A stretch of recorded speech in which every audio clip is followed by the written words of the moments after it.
Buenas noches, bienvenidos a Conversando con Humberto. Es un placer, como siempre, que nos encontremos. Estoy un poco, alejar un poco el celular, desde donde transmito. Bernabé Lundi, bienvenido, un placer. Antes de orar, yo quiero hacer una breve introducción al por qué estoy tratando este tema. Hay algo que se llama deconstrucción. Jack, un segundito por favor, un señor llamado, estaba hablando con otra persona ahora y se me fue el nombre de la persona que comenzó a Jacques Derrida se llama, un filósofo que introdujo este concepto de deconstruir, dividir en partes y todo eso. Y la deconstrucción ha influido en la teología cristiana al cuestionar la estabilidad del lenguaje y también a la interpretación de los... ¿No se ve?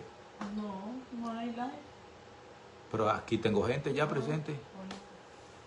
Sí, muchas gracias. Mi departamento mi departamento de producción intervino.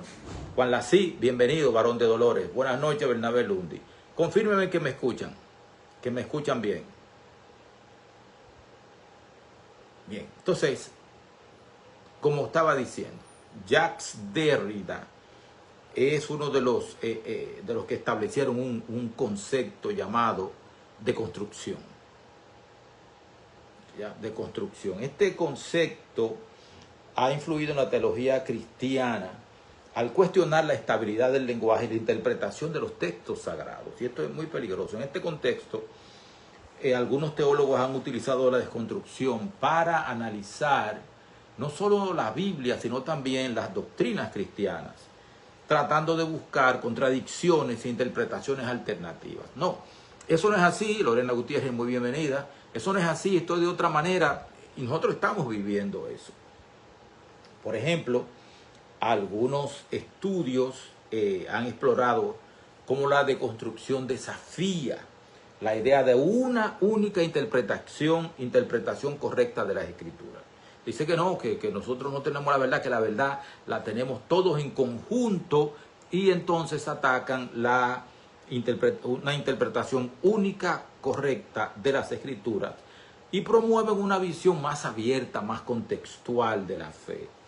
También están revaluando el concepto como la verdad absoluta y la revelación divina. Eso te lo reveló Dios, eso lo reveló Dios. O sea, estamos viviendo en ese tipo estamos viviendo en ese tipo de situación, de filosofía, de teología. Algunas corrientes teológicas posmodernas, porque todo eso es parte del posmodernismo, han adoptado una conducta crítica hacia la metanarrativa, hacia las metanarrativas rígidas, promoviendo una visión más contextual y experiencial de la fe. O sea, es una experiencia, o sea, no lo que está escrito, y algunos teólogos como John Caputo, por ejemplo, han explorado un cristianismo más abierto, influenciado por la deconstrucción de Derrida, donde la verdad no es absoluta, sino relacional. La verdad es, ¿cómo les digo?, cultural. Aquí sí, allí no, de tal y cual manera. Entonces, algunos enfoques progresistas del cristianismo han rechazado interpretaciones dogmáticas y han promovido una fe más inclusiva y más adaptable a los cambios culturales. Esto se observa en debates sobre interpretación bíblica, la moral y la relación entre religión y ciencia. Entonces, es en ese mundo que estamos viviendo, en esta situación. Ronnie Villamán, Iván Villamil, muy bienvenido. ¿Quién más vi por aquí? Aquí está Ronnie, Maribel Cadet, muy bienvenida. Rudy Esteves, bienvenido. Ya saludé a Norma, ¿no? Sí, Norma. Hermana Rósula, muy bienvenida. Lorena, ya la saludé. A mi esposa Odette Mato, ya saludé a Juan Lací. Entonces, en ese mundo donde nada es sólido, donde no hay verdades absolutas, donde se puede contradecir doctrina y se puede refutar y todo ese tipo de cosas, donde no hay una verdad sólida, doctrinal, entonces la iglesia se mueve en ese medio. Ahí en ese medio es que la iglesia construye, habla, trabaja, gana almas, prepara gente, todo ese tipo de cosas. Así que, como nosotros estamos viviendo en un mundo tan complicado en ese sentido, ya, tal y como hemos leído, entonces tenemos que volver a lo básico, a lo fundamental. Y de eso se trata, vamos a hablar de lo básico, de lo fundamental. Esta noche vamos a hablar acerca de la Biblia. Vamos a comenzar hablando de la Biblia. Hay un texto que está en este libro. El don profético en las escrituras y en la historia. Tremendo libro. Y ahí Ángel Manuel Rodríguez escribió lo siguiente. Lo que la Biblia dice sobre sí misma es tan fundamental como el mensaje que contiene. El valor y en particular la autoridad del mensaje dependen directamente del testimonio que la Biblia ofrece de sí misma. Eso es Ángel Manuel Rodríguez, el don de profecía en las escrituras y en la historia, página 95. Así que a partir de esta noche vamos a comenzar una serie de estudios, martes y jueves, acerca de verdades bíblicas básicas, fundamentales. Usted dirá, no, pero no sabemos eso. Todo eso está siendo atacado. Todo eso está siendo puesta en dudas. Y no en duda por hermanitos, cualquiera no, teólogos, profesores y ese tipo de gente. Así que vamos a comenzar esta noche hablando sobre qué dice la Biblia de sí misma. La Biblia no está buscando que algún profesor, algún teólogo le diga de ella y la defienda. No, no, no, no. Hay dos pasajes fundamentales que nosotros tenemos que conocer para hablar del origen y la naturaleza de la Biblia. La Biblia de sí misma dice en 2 de Timoteo 3:16, toda la escritura es inspirada por Dios y es útil para enseñar, para reprender, para corregir, para instruir en justicia, a fin de que el hombre de Dios sea perfecto, enteramente preparado para toda buena obra. O sea, toda la escritura, Antiguo y Nuevo Testamento. Claro, cuando Pablo escribió esto, en 2 de Timoteo solamente estaba el Antiguo Testamento. Sus cartas, porque 2 de Timoteo se escribió poco antes de que Pablo fuese decapitado y poco antes de que Pedro fuera crucificado. En fin, ya Jacobo, el hermano de Juan, había muerto. Entonces, esas cartas, la iglesia las tenía ya, las epístolas, la iglesia tenía la mayoría de ellas. No tenía el Apocalipsis porque terminó de escribirse cerca de, en los años 90 del siglo I. Y no sé todavía si tenía todos los evangelios. El asunto es que toda escritura es inspirada por Dios y es útil para enseñar, para reprender, para corregir. Pedro, en 2 de Pedro, capítulo 1, versículo 20, añade lo siguiente. Entendiendo primero esto, que ninguna profecía de la escritura es de interpretación privada. Ninguna es de interpretación privada. O sea, yo no puedo inventarme una cosa, porque nunca la profecía fue traída por voluntad humana, continúa escribiendo Pedro, sino que los santos hombres de Dios hablaron siendo inspirados por el Espíritu Santo. Y esto a mí me llega, es profundo. Los santos hombres de Dios hablaron siendo inspirados por el Espíritu Santo. La Biblia, las escrituras, no son un invento humano. Que cualquier ser humano puede venir a decir, no, eso no es así, eso no es así. Yo soy pastor, eso no es así. O yo soy tal cosa, eso no es así. Yo soy aquello y esto no es así. No. Cuando Pablo le escribe a Timoteo, la segunda epístola a Timoteo, Eran tiempos difíciles, muy difíciles para la fe, muy difíciles para la iglesia. Segunda de Timoteo, me van a permitir buscarlo aquí, segunda de Timoteo capítulo 3. También debes saber que en los últimos días vendrán tiempos peligrosos. Habrá hombres amadores de sí mismos, avaros, vanidosos, soberbios, blasfemos, desobedientes a los padres, ingratos, impíos, sin afecto natural, implacables, calumniadores, sin templanza, crueles, enemigos de lo bueno, traidores, impetuosos, engreídos, amadores de los deleites más que de Dios, que tendrán apariencia de piedad, pero negarán la eficacia de ella. A estos evita. Eso le dice Pablo a Timoteo acerca de los tiempos difíciles en que estaban viviendo, y por eso le escribe lo que dice en el versículo 16: toda la escritura es inspirada por Dios, persiste en lo que has aprendido. Incluso en el capítulo siguiente, en el capítulo 4, versículo 3, Pablo dice que en los tiempos finales no van a soportar la sana doctrina. Lo leo aquí mismo. Primera de Timoteo 4, versículo 3. Pues vendrá tiempo cuando no soportarán la sana doctrina, sino que teniendo comezón de oír, se amontonarán maestros conforme a sus propias pasiones, se apartarán de la verdad el oído y se volverán a las fábulas. Pero tú, sé sobrio en todo, soporta las aflicciones, haz obra de evangelista, cumple tu ministerio. Entonces, Pablo anima a Timoteo a oponerse a los falsos profetas, a oponerse a los falsos maestros, a mantener la enseñanza verdadera que recibió de Pablo, porque proviene de escritos sagrados inspirados por Dios.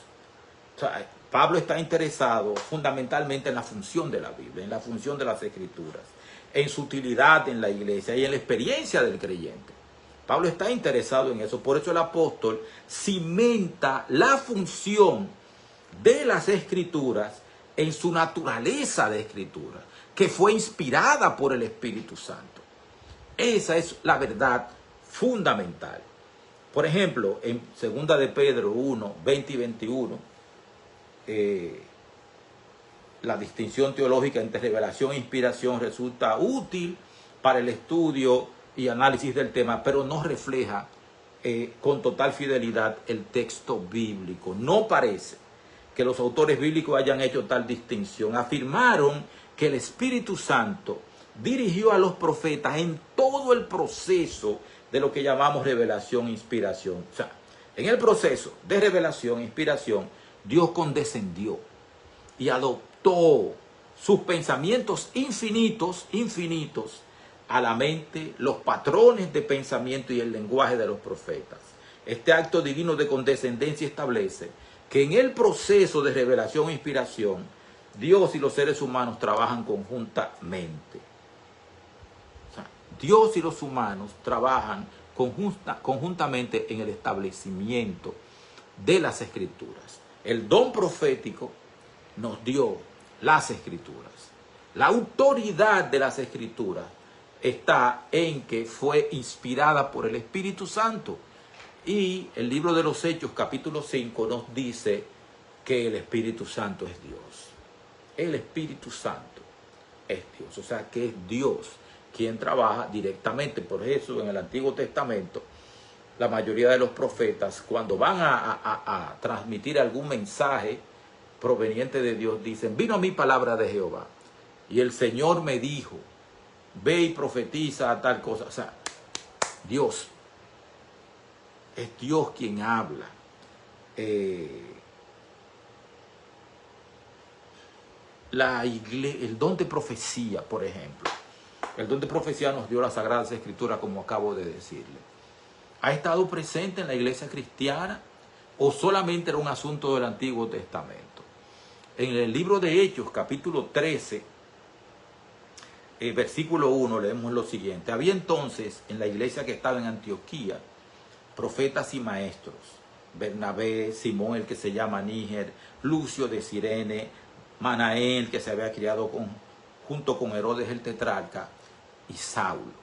O sea, la iglesia de Antioquía, lo he dicho varias veces, era una iglesia poderosa, una iglesia que contenía, había sido dotada de los dones necesarios para hacer la obra a la que Dios la había llamado.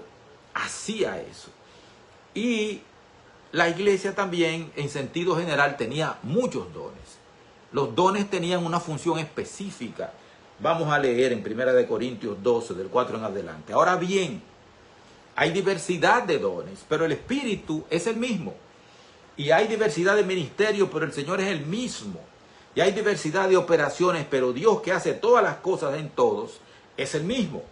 Pero a cada uno le es dada la manifestación del Espíritu para provecho, porque a este dada por el Espíritu palabra de sabiduría, a otro palabra de ciencia según el mismo Espíritu, a otro fe por el mismo Espíritu y a otro dones de sanidades por el mismo Espíritu, a otro el hacer milagro, a otro profecía, a otro discernimiento de espíritu, a otros diversos géneros de lengua y a otro interpretación de lengua. Pero todas estas cosas las hace uno y el mismo Espíritu con mayúscula, Espíritu con mayúscula, una persona repartiendo a cada uno en particular como él quiere. O sea, la iglesia fue dotada con dones para hacer su obra. Efesios 4:11 dice, y él mismo constituyó a unos apóstoles, a otros profetas, a otros evangelistas, a otros pastores y maestros. ¿Con qué propósito? A fin de perfeccionar a los santos para la obra del ministerio, para la edificación del cuerpo de Cristo, hasta que todos lleguemos a la unidad de la fe y del conocimiento del Hijo de Dios, a un varón perfecto, a la medida de la estatura de la plenitud de Cristo Jesús. Mientras estudiaba precisamente acerca de los dones, y también ya había dicho que iba a hablar del don profético, me encontré con Ranko Stefanovic, un teólogo muy bueno, profesor de Andrews. Él dice que Apocalipsis 12:17 identifica al remanente escatológico, o sea, a la iglesia fiel de Dios de los últimos días. Y en Apocalipsis 12:17 le atribuye a la iglesia dos rasgos fundamentales. Nos dice, entonces el dragón se llenó de ira contra la mujer, que representa a la iglesia, y se fue a hacer guerra contra el resto de la descendencia de ella, los que guardan los mandamientos de Dios y tienen el testimonio de Jesucristo. La segunda, o sea, ¿cuáles son los dos rasgos fundamentales que tienen?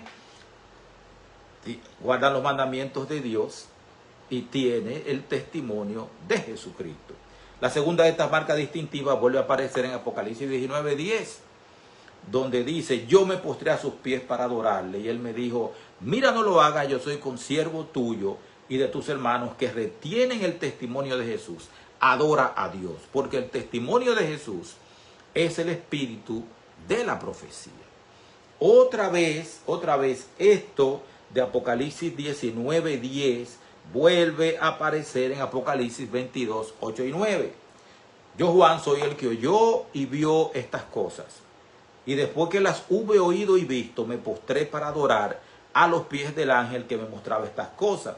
Pero él me dijo, mira, no lo hagas porque yo soy consiervo tuyo, de tus hermanos los profetas y de los que guardan las palabras de este libro. Adora a Dios. En Mateo 24, el sermón profético que profetizó tanto la destrucción de Jerusalén en el año 70 como el regreso de Jesucristo en el año que sea, porque Jesucristo ahí mismo en Mateo 24:36 dijo que el día y la hora nadie sabe, solamente Dios. Ahí mismo habla de que nosotros tenemos que tener cuidado con los falsos profetas. Falsos profetas antes de la destrucción de Jerusalén, falsos profetas antes del regreso de Cristo. Si el Señor Jesucristo está advirtiendo acerca de falsos profetas para su regreso, también van a haber falsos profetas al final de esta tierra, antes del regreso de Cristo. O sea, a través de los profetas habla el Espíritu Santo. La frase del espíritu de profecía aparece únicamente aquí en Apocalipsis 19:10. Juan no la explica porque de seguro, dice Ranko Stefanovic, era de común uso entre los cristianos del siglo I, y los targúmenes, las fuentes judías de ese entonces, demuestran abrumadoramente que era de uso común cuando Juan estaba escribiendo el Apocalipsis. Entonces hay diferentes targúmenes que hablan precisamente acerca de el espíritu de profecía y se refieren al Espíritu Santo que habla a través de todo de los profetas. No a través del cuerpo de la iglesia en su conjunto, no. A través de los profetas, personas llamadas por Dios, inspiradas por el Espíritu Santo para traer mensajes. Y ya son y 21, tengo que terminar a las 10:30. Entonces, esto nos trae otra vez a la introducción nuestra. Algunas corrientes teológicas postmodernas han adoptado una postura crítica hacia las metas narrativas rígidas, promoviendo una visión más contextual y experiencial de la fe. O sea, no las escrituras, no lo que está escrito, no, vamos a abrir todo eso, como le dije al principio, vamos a, como dicen, a deconstruir lo que Dios ha dicho y vamos a buscar algo que se adapte mejor a la cultura actual que estamos viviendo, a un concepto más experiencial y más contextual de lo que se está viviendo ahora. Eso no está bien, eso está viejo, eso no funciona. Y siempre me acuerda eso, algo que también he dicho aquí, estoy viejo, estoy repitiendo mucho.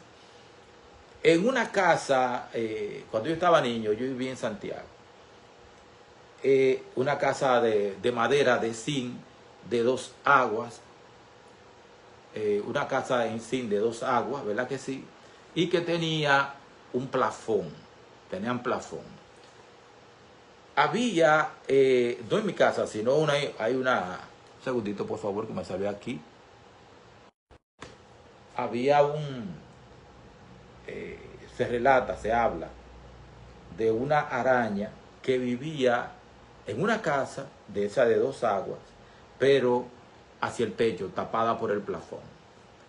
Un día la araña miró por uno de los hoyitos del plafón y vio que había mucha luz en la casa. Vio que había mucha gente moviéndose, era fresco también ahí abajo, y la araña decidió explorar. Entonces la araña por un hoyito bajó, claro, atada a su tela de araña, a su hilo de su seda de araña, y cuando baja ve todo tan bonito y se fija en el hilo que la sostenía. Y yo, esto está muy feo, esto no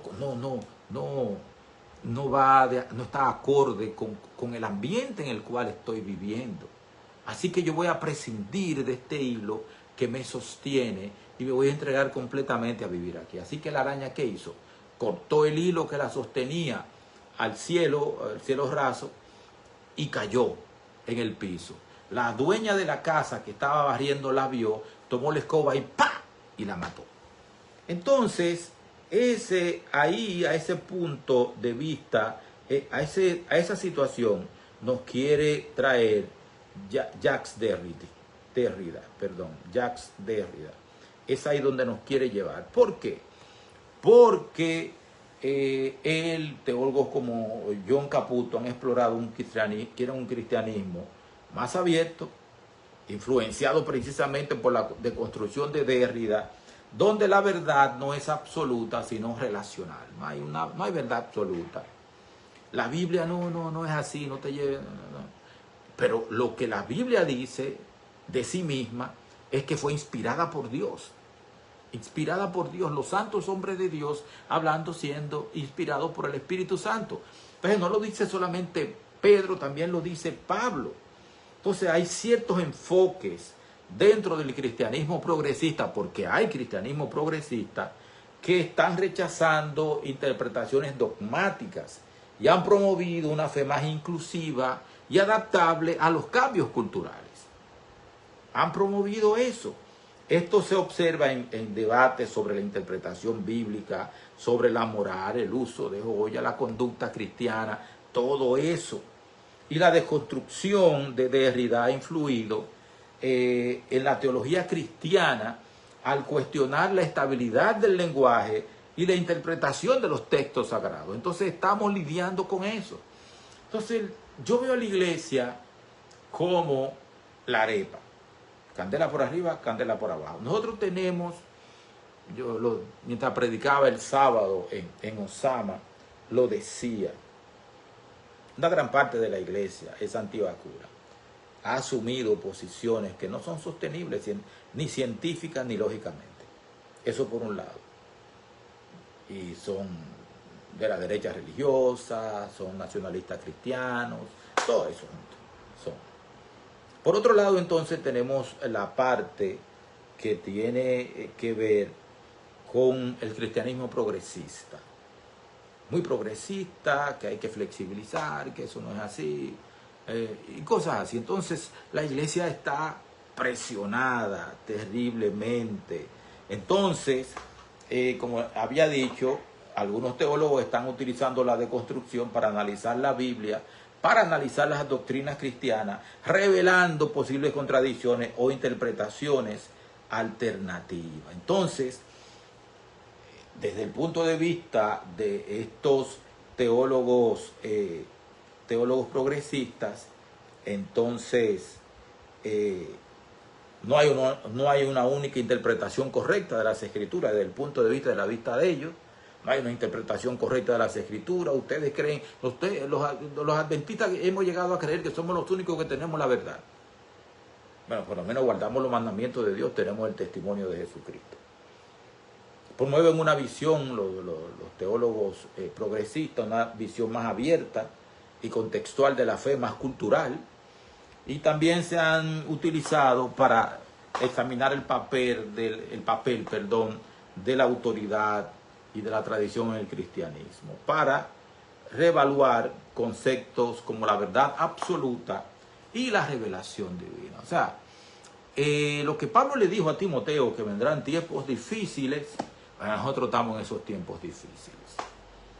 El que piense estar firme, mire que no caiga, conozca su verdad, estudie su Biblia, profundice, porque realmente hay verdades que no cambian. Hay verdades que no cambian. Así que el jueves próximo, vamos a seguir conversando acerca precisamente de este tema sobre la autoridad de la Biblia, el don de profecía y todo ese tipo de cosas que son fundamentales que las sepamos para que no nos vayamos a ninguno de los dos lados. Ninguno de los dos lados. Children, keep in the middle of the road. O sea, niño, mantente en el centro del camino. Ni a la derecha ni a la izquierda, solamente mirando a Jesucristo y a su palabra. Gracias por haber estado aquí. Yo creo que no oré para comenzar, se me olvidó, pero voy a orar para terminar. Y también tengo que hacerlo porque si no, Bernabé Lundi me llama la atención. Entonces, oramos. Gracias, Dios, por haber permitido este breve estudio de tu palabra. Dirígenos para prepararnos también para el del jueves, estudio más o menos de media hora, donde vamos a estudiar tu palabra y a compararla precisamente con las tendencias modernas teológicas que hay, que no son más que posmodernismo. Así que dirígenos, Padre, en el nombre de Jesucristo. Amén. Que Dios les bendiga. Muchas gracias por haberse conectado. Pasen buenas noches.